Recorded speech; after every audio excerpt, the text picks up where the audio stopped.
watch the doors for us?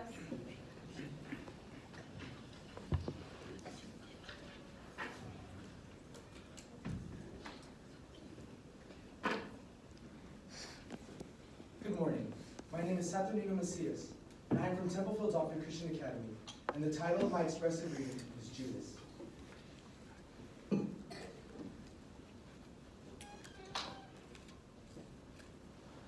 I've always been fascinated by coins. Staring closely at different gold and silver coins, looking for the flaws that would make them worth more than just their face value. Jesus was the same way, I guess. He gathered the 12 of us around him to start his ministry, and we all had our flaws. Just look at Peter and John. Even Matthew and Thomas had a purpose. Go figure that one out. Me? I was put in charge of finances. Not a good idea as it turned out. Sticky fingers, I guess. My name is... No. My name isn't important. Most of you know it anyway. If you hear my name, you might not listen to what I have to tell you. And I want you to hear it. I think it's important. When Mary brought her flask of oil out, I thought maybe she was going to donate it to our movement. It was pretty valuable stuff. But when she began rubbing it on Jesus' feet, I couldn't sit still. I said to him, "Why waste all that good oil on your feet? We all know it's not actually going to take any years off your life. We should have sold it and used the proceeds to feed and clothe the homeless and the needy. They're a bit more important than your wrinkled toes." Boy, that sounded good rolling off my tongue. I clothed my intent in piety, and it came so easily. I thought maybe Jesus had missed my true calling. I shouldn't be treasurer. I should be head pastor. But he knew my heart was in. He knew where my heart was and where my treasure lay. Listen, you know how it is. It starts when you're young. You steal an apple from the market and a loaf of bread from the baker. You borrow some shekels you don't actually plan on paying back. And it just gets easier after that. Nothing unusual about me having my hand in the till too. After all, it's in our nature, isn't it? But that's where I keep on getting hung up. He had come to change our nature. And I knew it up here. I just didn't know it here. I don't know how I missed it. I heard his words. I missed the boat. I missed his last meal too. John said he preached one of his best sermons at that Last Supper. But I had to leave the party early. Took my wine and bread on the run while the others lingered. The sacraments went down easily. Nothing got stuck in my throat. I'm experiencing a bit of an aftertaste though.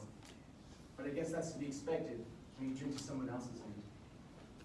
Some people said I sold them out. The crowds were growing restless. You could feel the tension hanging in the air. The buzzers were circling overhead. Something had to give. And I saw no reason that I should come up empty-handed. So, like any prudent person, I planned ahead. When it came time, I could have just pointed him out to them. I didn't have to embrace him. Funny thing about a hug, you can't look over your shoulder and do it. For the moment that it takes, you've got to trust the other person. You should have known that. Yet, as I held my arms out, I stopped. And for the briefest of moments, I hesitated at what I was about to do. And it was in that instant that he stepped into my arms. And as I closed my hands around him, I knew that in that moment, he was embracing all of us. Not just me, a traitor. But he was embracing the whole human race. All of his betrayers. All of us who would be deceitful. All of us who would break with him. All of us who would pledge our loyalty and then break his heart. From the beginning of time and to the end.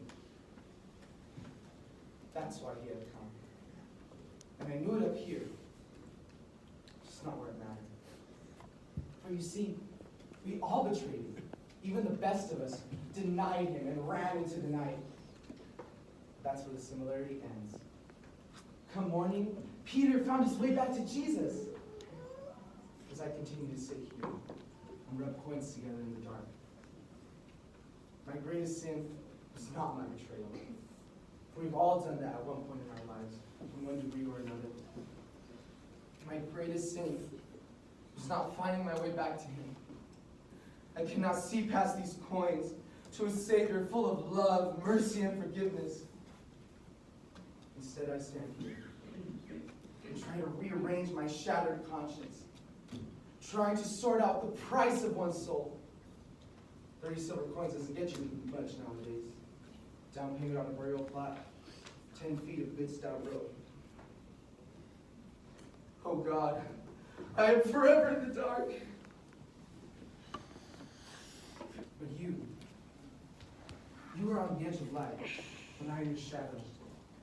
You do well not to forget me, for my name is the same as yours. And should we bump into each other in the dark, remember me. Judas Iscariot has come to be the symbol of betrayal and treachery, and it seems only his due course to have died an ignoble death for his disloyalty. However, the disposition and nature of Judas can be found in all of us. What have men not betrayed throughout history? Their countries, their leaders, their family, even their faith. And are there not those around us who continue to sell out for less than what God calls them to be? Who among us hasn't at one time or another sold a piece of our soul, whether it be in the workplace, in our homes, with our friends, even in our church? Judas Iscariot is a bigger reminder that but for the grace of God, we are all guilty. Judas's greatest sin was not his betrayal, for we have all done that at one point in our lives. Judas's great weakness was not finding his way back to Jesus.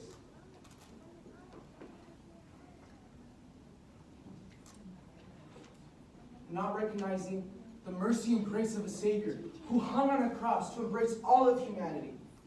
And what separates us from Judas is whether we step into that embrace or run from it in the night.